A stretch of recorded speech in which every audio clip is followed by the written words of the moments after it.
Hi guys, and welcome back to SnellFed Performance. On our last video we introduced Mark's 2003 Widebody Evo 8. Well, today will be a continuation of the progress of the build on this vehicle. Today Nate will be going over pulling the motor, pointing out a few key tricks and details in order to help accomplish that feat. Hope you guys enjoy the video, and thanks for watching. We're going to use time-lapse features to show you Nate disassembling the vehicle. He's going to start off by draining the coolant, disconnecting the radiator hoses, and then removing the upper and lower intercooler pipes.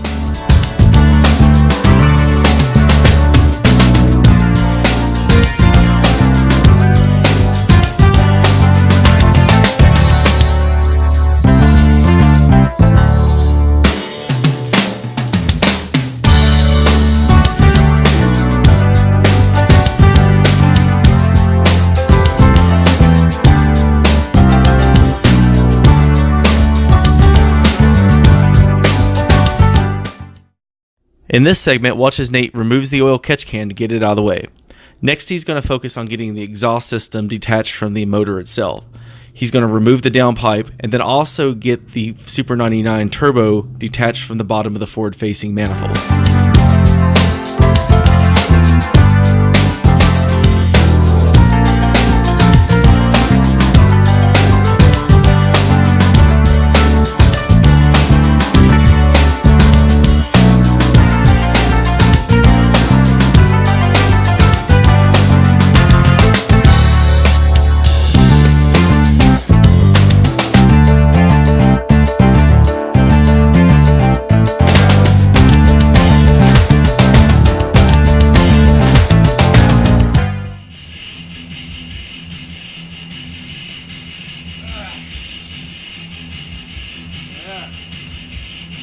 Down, out, Super 99. In order to fully remove the forward-facing manifold, he's going to take the radiator out of the vehicle as well for additional clearance. Now time to get that forward-facing JM Fab manifold out of the way.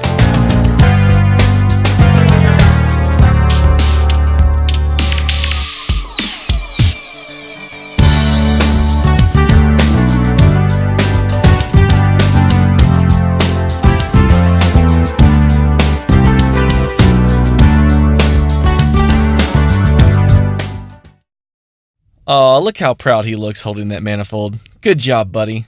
Look at you go. Next on the agenda, removing the intake manifold.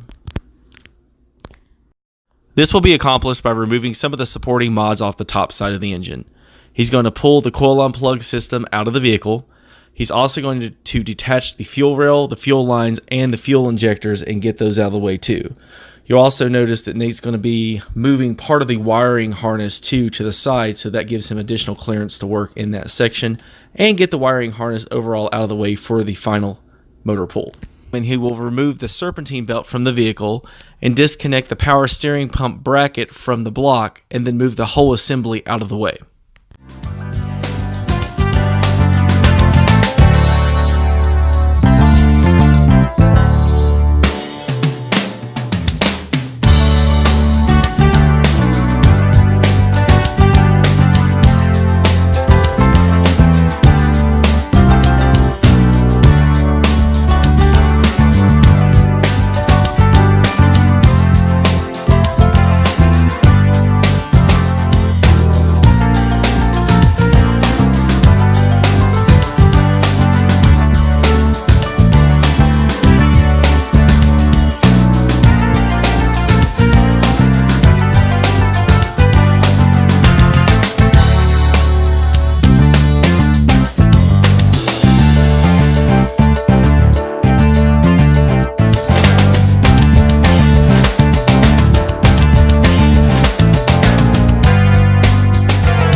Nate has pulled the pigtail and detached the vacuum line from the map sensor and removed it, as well as the custom bracket he built out of the vehicle as well.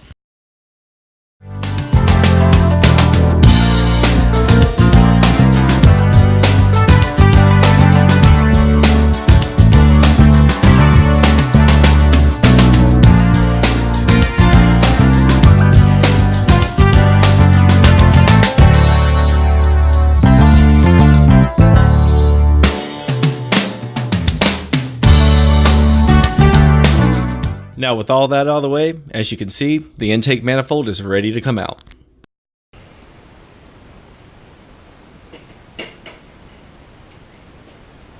I am a pretty good fan of Magnus intakes. I got one on my Mustang that's running 4G in it. The JM Fab intakes fucking are nice. They're nice. So, and then Boomba, I guess they don't make the throttle bodies anymore, but I mean, it's a decent throttle body. 70mm. So, looks like got some stuff cracked there, but yeah, just need a Boomba throttle body. Yep, definitely a nice intake. Gonna get this powder coated, so. Now back in the air the Evo goes so that we can remove the axles and the intermediate shaft from the transmission and transfer case.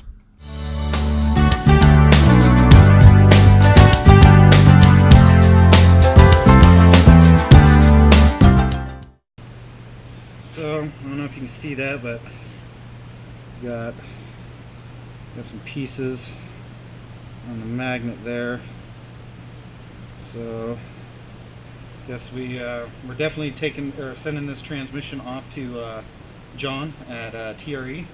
Have it built. That's what mine is built from, or by. And yep, we got some metal. So, fluid's not that bad looking. We use some lightweight shockproof. I mean, it's not terrible looking here. Yeah, so we didn't get a lot of metal shavings. All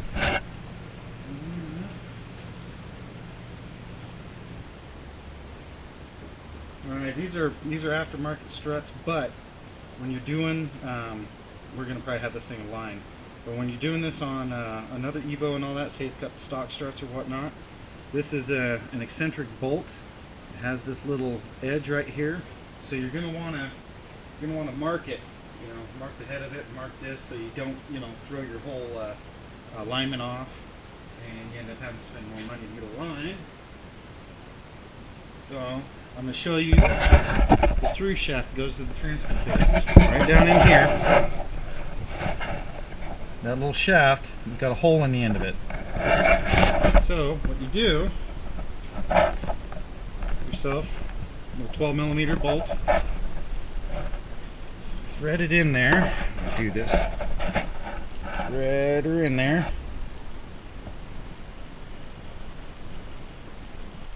So, see how I got that threaded. Now, some slide hammers, they come with this attachment for your vice grips. Goes right in. Put that bad boy on there like so.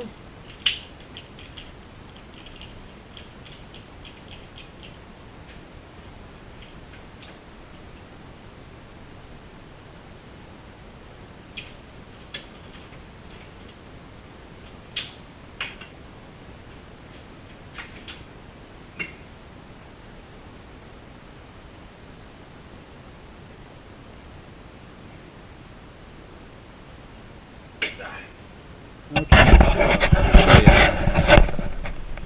It gripped right on the end of that bolt.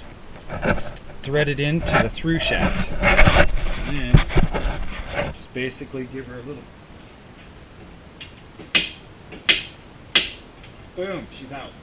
So, get that off, get that out of there, whatever. Turn everything up. Here's your through shaft. Drag that off, but this goes, this drives this axle right here, and then this drives the transfer case. So I know I'm preaching to the choir, all you Evo guys. You guys all know this, but I like to wire this axle up out of the way.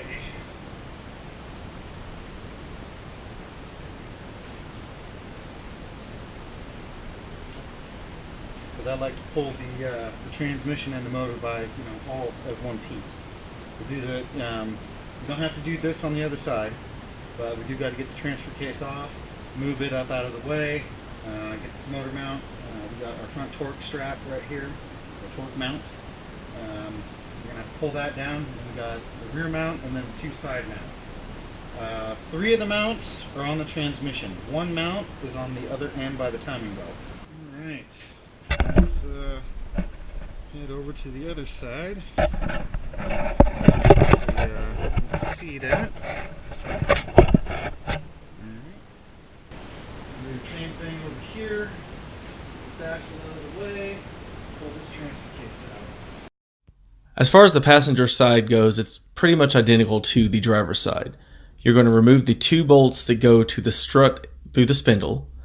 Then once that's out of the way, you're going to disconnect the passenger side axle from the spline hub. Now, on the transfer case, the intermediate shaft does not require removal because it doesn't interfere with the transmission and it doesn't lock anything together. From there, he's going to drop the cross member, which holds the front motor mount, and then drain the oil lines for the oil cooler and remove that system out of the vehicle as well.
Let's pull the valve cover, we'll pull this cover.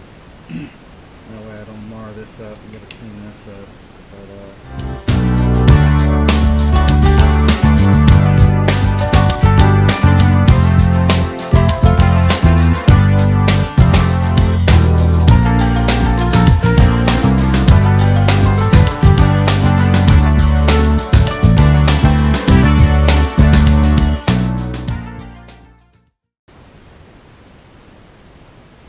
So everything looks good.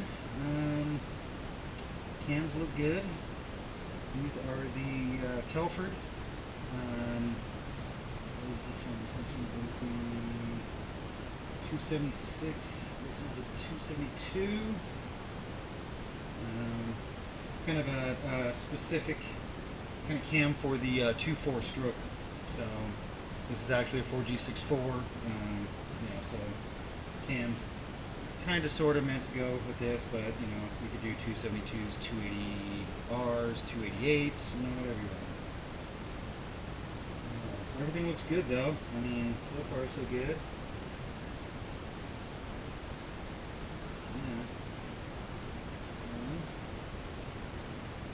Nice thing about Mitsu's, I'll show you.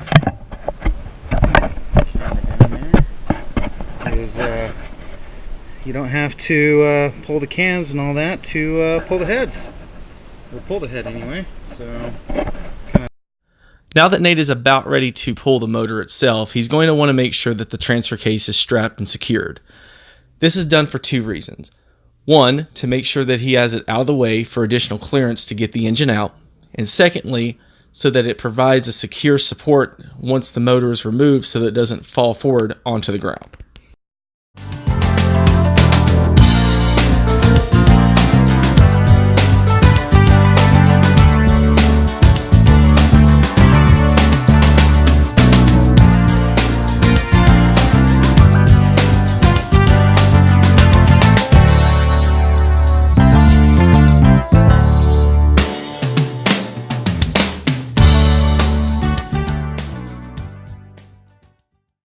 there she is.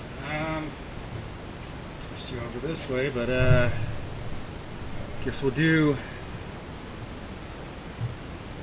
usual breakdown a little later. This ain't all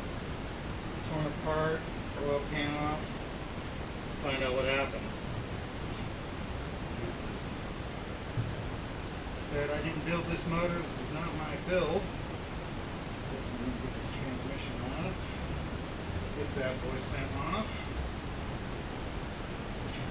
Let's see.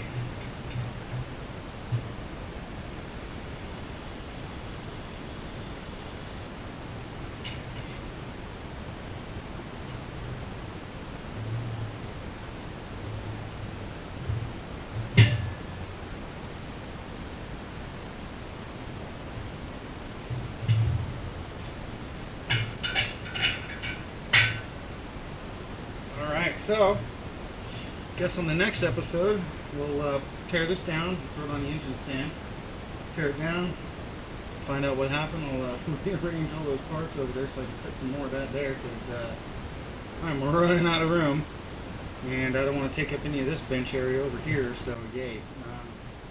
But, yeah, I'm hoping that, hoping it's nothing too severe. I do have another 2.4 block. 2.4 block right there. It's got the crank. This is a 4G64. This is the 4G63 for the Mustang, and this is one of my Evo blocks that I had a timing belt break on, and it hamburgered the freaking top end. So I don't know if that motor is going to be fixable. It has one dent in the cylinder wall. Broke off all the intake valves. That was awesome. Well, and that wraps up this episode here at Snellfed Performance. We appreciate you stopping by and checking out the channel. Hopefully you give us a like and subscribe for future updates on Mark's Evo, as well as other projects we have down the line. Have a great day, and thanks for coming by.